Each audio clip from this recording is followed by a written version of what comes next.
There's a certain sound you have when you're in your early 20s and no one knows who you are that you will never have again. That's me paraphrasing a comment I read in an interview many years back, and it really stuck with me. There is really something to being young and hungry and having a lot of ambition and drive. And also, as the case sometimes tends to be, having a lot of untested ambition and untested arrogance. If you don't have a body of work, then there's a particular urgency that you will probably be bringing to the creation of what you intend to be your first entry in that body of work. That was definitely the case for me when I made my first quote-unquote real album. I had done recordings in the past, I had sent those out to various people, but Disruption Theory was the first real album that I pressed out on a CD and put out into the world saying, I am a recording artist and this is my debut album, please take heed, in a very formalized sense. I started writing it when I was still at Cal Arts in 97. By the time the album came out, by the time it was finally released, I had turned 25.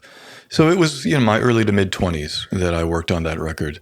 And I worked on it for about 2 years, which is more time than an album needs to take. But a lot of people's debut recordings or debut projects take place over a long period of time. And in my case, that time was not just spent recording an album. It was also spent graduating from college, working jobs in record stores to make ends meet, figuring out what the world outside of college looked like for me, having a lot of my ideas about life collide with the actual real world reality of that stuff as it existed outside my head. So it was, a busy 2 years, shall we say. One thing about those particular 2 years as well is that at that time I was still very engaged with popular culture. I listened to a lot of contemporary music. I liked a lot of that stuff. I wanted to have a seat at that table. I wasn't expecting to be a superstar like Lauryn Hill or whoever else was giant at the time, Alanis Morissette, I guess. Those were like the two big records I remember. I wasn't aiming for Lauryn Hill or Alanis Morissette. But you also had, lower key things that were not like cover of Rolling Stone material, but were widely heard enough to, be part of the cultural landscape at that time. And I wanted to be part of that. I wanted to engage in that dialogue and put stuff out there in the sense of like, this is what I think about some of these musical ideas that are happening at the moment. And one of those things was what we called Electronica, which was the advent of mid to late 90s EDM, electronics dance music in a very broad sense, and that encompasses everything from Chemical Brothers and Prodigy to Squarepusher and Photech to Tricky to a lot of that stuff. It was an era when I became aware of that stuff because the mainstream media and the music media in general was focusing a lot of attention because a lot of that stuff was being pushed by record labels. I was not a stranger to electronic music by any means. I actually started playing guitar because I was writing stuff with a synthesizer and drum machine and sequencer on a cassette 4-track, and I wanted to add ominous atmospheric power chords to my recording. I was like in 8th or 9th grade, and none of the friends I knew at school could play guitar quite the way that I wanted to hear, so I got a guitar at a pawn shop and started trying to figure it out myself. I was already playing cello at that time, so going from a stringed instrument with no frets that was tuned in fifths to a stringed instrument that did have frets that was tuned in fourths was, it was kind of like, it was a nice transition, put it that way. It was a relatively approachable thing. So my whole concept of making my own music kind of goes back to electronic music as kind of being the kernel and the seed of that idea. The stuff that was happening with the mid to late 90s electronica stuff, and I know that's kind of a crazy term, but I'm using it for lack of a better way of describing it. The stuff that was going on there was largely coming from a different sort of place that I wasn't as familiar with as a listener. What I was familiar with as a listener was hip-hop, some industrial music, a fair amount of synth pop. I've probably listened to the second Public Enemy album as much as any recording by any artist. Skinny Puppy was a huge band for me early on. I was very into bands like Pet Shop Boys and Depeche Mode for quite a while. I liked that really, synth heavy kind of thing. But, bands like Prodigy and Underworld, whose album Second Toughest in the Infants was a huge record for me. That was kind of the album where the light bulb really went off, and I was like, oh, okay, this is this whole other way of dealing with electronic music that I hadn't really explored fully. I had heard some of that stuff in passing, and I liked the way it sounded, but I hadn't really checked it out as a listener. And I guess to an extent, I didn't really see an easy way into that until you started having labels pushing that stuff more, and you started having that stuff covered more in the music media at the time. So yeah, Second Toughest in the Infants. I still remember listening to that album for the first time at CalArts and feeling my mind exploding as I heard the whole thing from top to bottom. That was a big record for me. Also discovering jungle and drum and bass. That was huge for me. Partially because I just really dug the sound. It just, the sound of those sped up, chopped up break beats. To this day, in 2025, when I hear that stuff, it still gets my blood boiling in a way that not a lot of other stuff does. And certainly not a lot of other stuff that was brought into the popular consciousness. That was kind of the point where I got off the bus as far as like paying attention to contemporary popular music. By which I mean that the stuff that happened after then, nu metal, dubstep, that kind of stuff, didn't really influence me in the same way. And if I had been born 10 years later, then maybe Disruption Theory would have been a dubstep album with tons of wobble bass all over the place. As it turns out, I was born in 74, so in my case, Disruption Theory had a lot of jungle and drum and bass rhythms on it, and a lot of low-pass filters on ambient textures and that kind of thing. There was also a lot of attempted guitar heroics, which was not part of the mid to late 90s electronica landscape at all. And part of the reason the albums took 2 years for me to record was because I spent large stretches of time just practicing some of the guitar parts. I was really trying to level up as a player. And I was also thinking of Disruption Theory as being a calling card for myself. At that point in time, I had this idea that I was going to be a player and a producer, and this was going to be my debut album. So I wanted to put my best foot forward and, kind of have it serve as a demo for what I wanted to do. Not a demo in the sense of I was going to get classic rock cover band gigs or play weddings and bar mitzvahs on the basis of that, but on the basis of here's what's near and dear to my heart, here's what I'm good at, here's what I'm passionate about. Please have a listen. When you put out your first major release, it is like the proverbial message in a bottle. You're putting it out into the world and you don't really know what's going to happen. You have ideas and aspirations, but what actually happens invariably tends to be a little different, both in ways that are surprisingly nice and also disappointing in some ways, inevitably so. So on the one hand, I had this fascination with a lot of what was happening in contemporary electronic dance music or intelligent dance music. The Warp Records thing was really like hitting a zenith.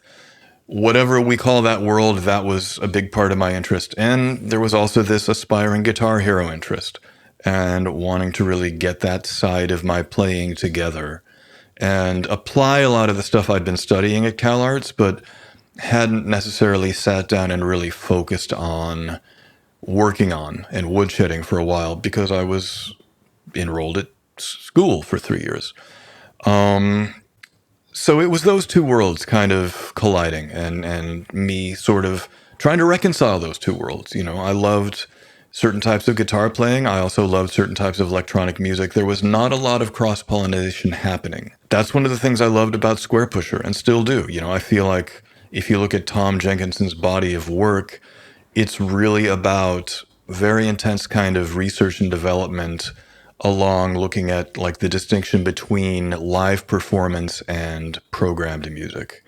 So one of the things that really, really appealed to me and like turned my head around in terms of Squarepusher and a lot of the drum and bass stuff in the IDM world is that it was very meticulously put together. It had this musicianly quality to it in terms of the detail and the variation of what was going on. But it was also unmistakably electronic. You never heard that stuff and thought that you were listening to a live drummer, and it wasn't like they were trying to pass themselves off as a live drummer with electronic stuff and just not doing a great job. It was unabashedly electronic. And it was reveling in that fact. And it was embracing that aspect and also using those tools with a very kind of musicianly flourish, by which I simply mean that they didn't just have the same stuff looping over and over again. I like a lot of that music. I like a lot of stuff that does loop over and over again. So I'm not saying that as a criticism. But this was a very different way of approaching the idea of electronic music and programmed music in a way that I hadn't really considered before, and certainly hadn't really tried before on my own steam as a producer and a music maker. That also speaks to the fact that part of what I was trying to do on Disruption Theory was not just put guitar songs over jungle beats, but try and get inside the DNA of what made a lot of that electronic music work on a structural level and a compositional level. Because most of that stuff was not about verse, chorus, bridge, chorus, outro. They were not songs in the 20th century sense of the term. They had a different kind of logic in terms of how they were conceived and executed that was very much based more around timbre and more purely sonic stuff. And that really appealed to me. I was not a stranger to that way of making music because I had been doing electronic music for a while, and I'd been doing live looping for a couple of years when I first started really paying attention to this stuff. So the idea of doing more abstract, non-linear, non-song-based electronic music making was not like a new concept, but there was something specifically about the way that a lot of the electronica stuff was put together that I found really compelling. That's one of the things I loved about Second Toughest in the Infants. Like, it worked really well as a listening experience, but it wasn't just a collection of songs. Yes, Carl Hyde was singing on most of those tracks. It had vocals and lyrics as an element, but the underlying recipe was not about making songs in the traditional sense. And I tried exploring a lot of that on the album as well. Like, the first 3 tunes are a little more straightforward as far as having like melodies and structures and, being a little more guitar forward in the traditional sense. The last 3 tracks on the album are a little more overtly electronic in structure, I would say. It's more about having the guitar playing, to a large extent, kind of as part of the overall texture, or using the guitar in ways that were more overtly textural and timbral, rather than playing parts that you could notate in tablature or standard music notation. And also, it has to be said, I was really interested in engaging with popular culture. I was paying attention to this stuff. I listened to a lot of commercial radio. I still paid attention to new recordings that were talked about in mainstream music magazines, because at that time, magazines were still the dominant form of discourse. You had forums and webzines and that kind of thing, but print magazine was still kind of the leading media for that kind of thing. I liked a lot of that stuff and I wanted to be a part of it. So part of it was me thinking, okay, I like this stuff that's happening right now. I want to be part of this cultural dialogue. Here's what I think about this music. Here's what I think about combining that stuff with some of the other elements that I'm into. Here's my submission to that discussion. So a lot of it was really coming from wanting to have a seat at the table and be part of that kind of creative dialogue as it was happening at that time. So on the one hand, you had that desire, and on the other hand, you had the fact that I had never really put out an album in the formal sense. And there's a particular kind of urgency that I think we tend to approach our first works from, whether it's a first album or a first short film or what have you. When you don't have a body of work and you have ambitions of creating a body of work, then not having anything in that body of work is really frustrating. The quote I mentioned at the beginning, which is actually a Billy Corgan quote of all people, not to diss Billy Corgan, although there's plenty to diss Billy Corgan about, but he's just not somebody who would normally be on my radar today in terms of how I think about music. I wouldn't be inclined to read an interview with him, but there was a period in time where I was, and his comment about being in your early 20s and being unknown, I was paying attention to things, and that's definitely what I was running on to a large extent. So, I used the phrase untested arrogance earlier, and I think there's a lot of that going on. Like, until you actually put your stuff out into the world, you don't really have a sense of what other people are going to think about it. And, the conventional wisdom is you form a band, you do live performances, and you build up an audience, and then once you got that polished, then you make your first album. That's a very rockist way of describing it. But for most of the resources I was looking into, as somebody who was interested in putting out an independent release in the late 90s, a lot of the resources were very rockist in their orientation. It was really like, you got to play live, you got to play live, you got to build up, because that's where it really is. Recordings, yeah, sure, do the recording, but you got to play live. And I was not into that at that time. I've gone back and forth in terms of having some phases where I was really into playing live since then. But at that time, I wanted to make an album. I didn't really care about playing live or building up an audience and then, tweaking material in front of an audience. It was pretty much, my own thing. And I don't think I really played the stuff for many other people until the album was done. Actually, that's not entirely true, because I actually did a 3-song demo in like 98 of a couple of versions of 2 of the songs on Disruption Theory, and then there was a 3rd track that I didn't end up doing a final version of that didn't go on the album. And I gave that to people. I shopped that demo around. I think I dubbed it on cassette and sent it off to a few record labels. I think I sent it off to Interscope Records. And that's no diss to Interscope Records. It's just, it speaks to where I was at that point in time. I was still paying attention to quote unquote mainstream music and still engaging with it as a listener. And I wanted to engage with it as a creator as well. So kind of a weird recipe, kind of a weird combination of influences and ambitions that went into that album. One kind of cool thing also, speaking at it from a 2025 point of view, is I didn't have multitrack masters for that recording. I recorded the album on a standalone hard disk recorder, a Roland VS-880, which was kind of a big, bulky tabletop unit. And I didn't have original files for that stuff. A lot of that stuff, the MIDI was being played live from the sequencer during the mixdown, so there weren't even like master recordings or multi-track masters to go to. But for the entry-level anthology, I thought it would be fun to try and rework some of the material. And in the case of Signify, the track from Disruption Theory, I actually used AI to split stems out of the original stereo master.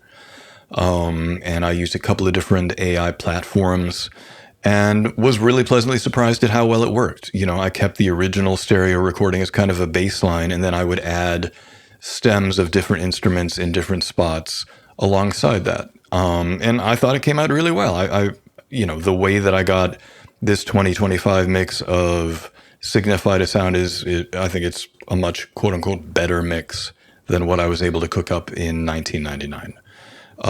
Partially because of access to gear, partially because of improvements in technology, partially because I think I'm a better engineer and producer and mixer than I was way back then. I guess another thing that's worth observing is that at that time, I put out a CD because you kind of had to put out a CD to be taken seriously. This was, like I said, I put it out in 99, and I put it out in like November of 99 because it was really important to me that I have 1999 printed on the sleeve of the album and saying, this came out in 99, because I thought it was going to be really important historically that people understood how ahead of my time I was and how early in the wave of things I was. I wanted people to be like, wow, he did this in 99, which is ridiculous, of course. I didn't start distributing it through CD Baby until 2000, so a lot of places have 2000 listed as the release date anyway. I think it came out Thanksgiving Day of 99, which is a really poor choice for a release date, but there it was. But yeah, at that time, distributing music digitally, a few people were exploring it. A few people were dipping their toes into it. There were a couple of services that did it, but it was nowhere near where it ended up becoming in the mid to late 2000s. There was whisperings of a new beta version of a new platform called Napster. And I didn't really understand what it was at the time. And I certainly hadn't had a chance to work with it, but I knew that it was talking about file sharing of music And I remember kind of thinking that could be problematic. Like, maybe that could end up being something that isn't so much in the interest of somebody who wants to build a career as a recording artist. But there were the first whisperings of that kind of thing. And honestly, I think I would have been happy to not do a physical release for my own Steam, but I thought that I was putting out a demonstration of what I can do as a player and a producer, and I wanted to be taken seriously as those things and get attention and get work as those things. And I just felt that I had to do that on a professionally manufactured shrink-wrapped CD. Obviously, things are not that way anymore. And it's kind of a relief, honestly, because physical media is kind of a pain in the ass. So definitely not like any other record I made before or since then. There's an alternate universe where I kept doing that kind of thing and I didn't get into the live looping EDP crazy stuff. There's a few people I know who feel like Disruption Theory is the best thing I ever did, or at least it's their favorite thing that I ever did. And they're appreciative of some of the later recordings. They're appreciative of some of the stuff that went into the live looping stuff. But for them, Disruption Theory is the thing. And I get it. I can see the appeal. Obviously, I chose a different path. Sometimes I wonder what would have happened if I had stuck with that and refined that particular direction, but I didn't, and it's impossible to know what would have happened, so I'm not going to worry about it any more than I already do, which is already more than I should. So yeah, 1999, Electronica, Disruption Theory, entering the world as a recording artist, beginning building a body of work, and putting my stuff out into the world to see what would happen.